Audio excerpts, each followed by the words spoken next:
Hello YouTube, this is Russian Tortoise here, and today's video is going to be about tortoises, and it's going to be about how you can tell what a healthy tortoise is. Before we start that video though, I have some sad updates.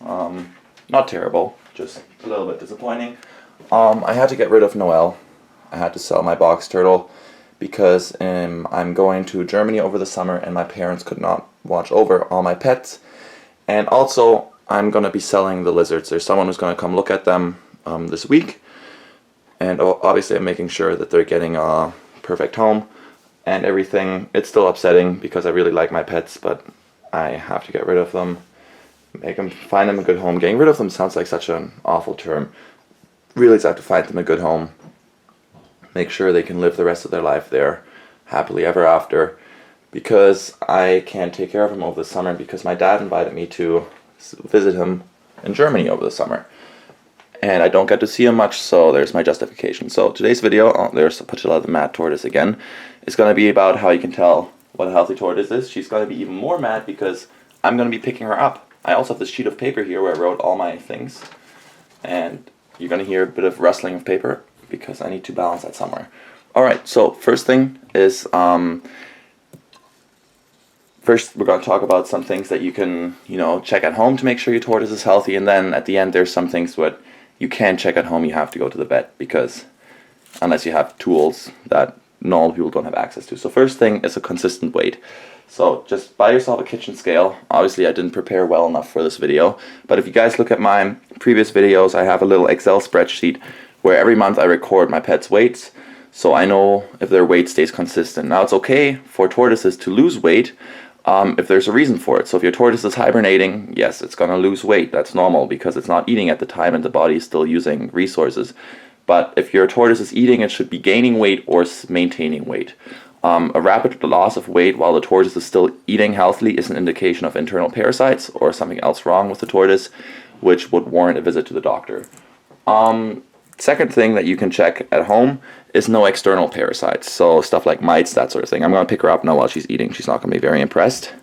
So to do that, make sure you check in the crevices, between legs and head, that sort of thing. If you flip them on their back, they usually struggle less. Same thing in the back, check everywhere, see if there's little dots moving around, that sort of thing.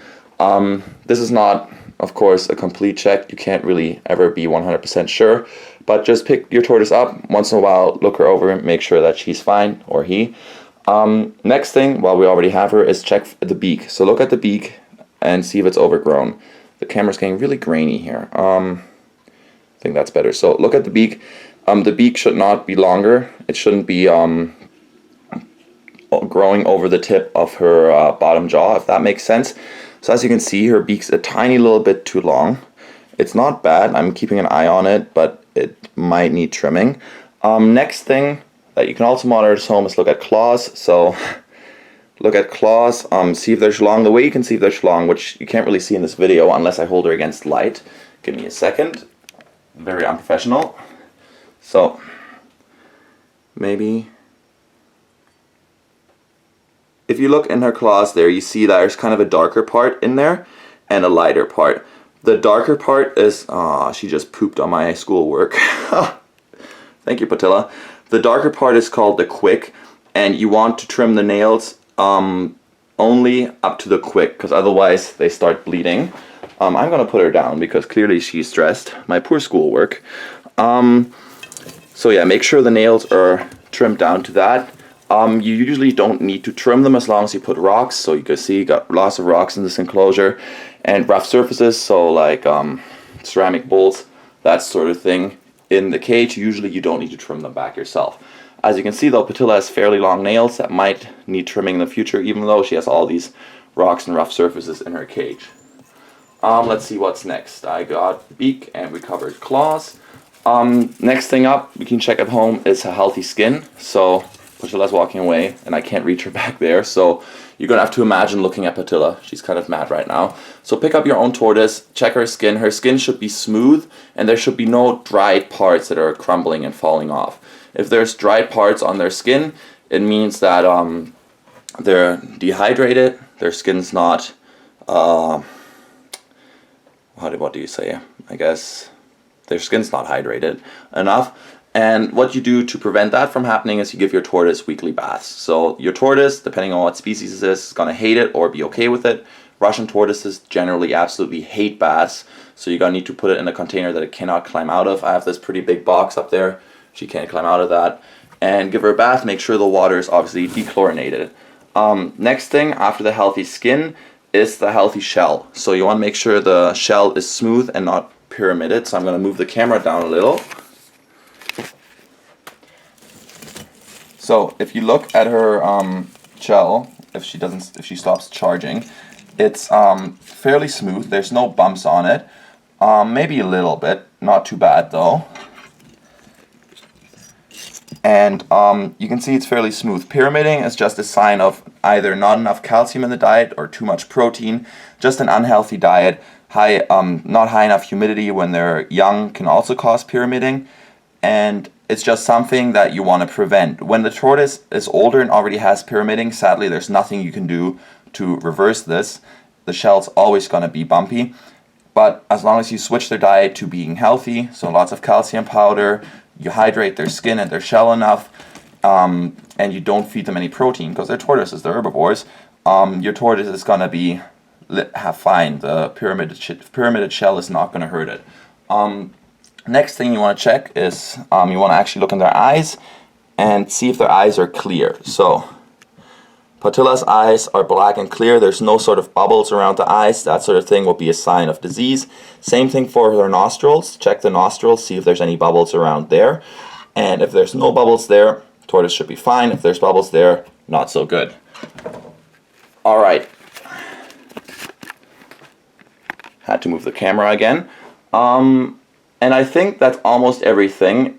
Last thing that you can't really check for at home because you don't have the tools necessary is internal parasites. So tortoises, especially when you keep them outside, can often start carrying internal parasites.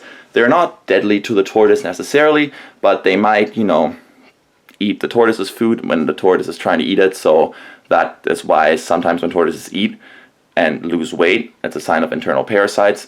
So you want to get your tortoise checked out by a vet if you suspect that your tortoise has internal parasites. And another good thing is every couple of years, depending on if you keep your tortoise outside or not. If you only keep your tortoise inside, you really don't need to check for internal parasites that much. But if your tortoise is kept outside part of the year or the whole year, you want to check for internal parasites yearly. Patilla, when I lived at my parents' house, she used to go outside every summer, and I took her to the doctor once a year, and she always had some internal parasites, and then he just gives a little bit of medication that gets rid of them and makes sure your tortoise stays nice and healthy. So those 9 steps, I guess they are, is how you can tell that you have a healthy tortoise. I'm sorry for taking 2 weeks to upload another video. It's been a busy couple of days with schoolwork, and springtime's coming, so I had to get my bike out and all of that. But I'm going to be trying to make more videos. Monthly update is obviously coming up in 2 weeks as well. And this time I want to have, one of the subscribers suggested this, I'm going to have a little Q&A session. So you guys can ask me some questions in the description below they don't have to be pet related. They can be related to my life, that sort of thing. And I will answer them. Make sure if you state in there, it'd be great if you can state this is a Q&A question, so I don't already answer it in the comment section, because then that would kind of defeat the purpose of having a Q&A. So yeah, that's gonna be for it for today. I hope you guys liked my video. If you did like it, it'd be great if you can leave a like and subscribe. For my subscribers out there already, thank you for watching it, and I will see you guys next time.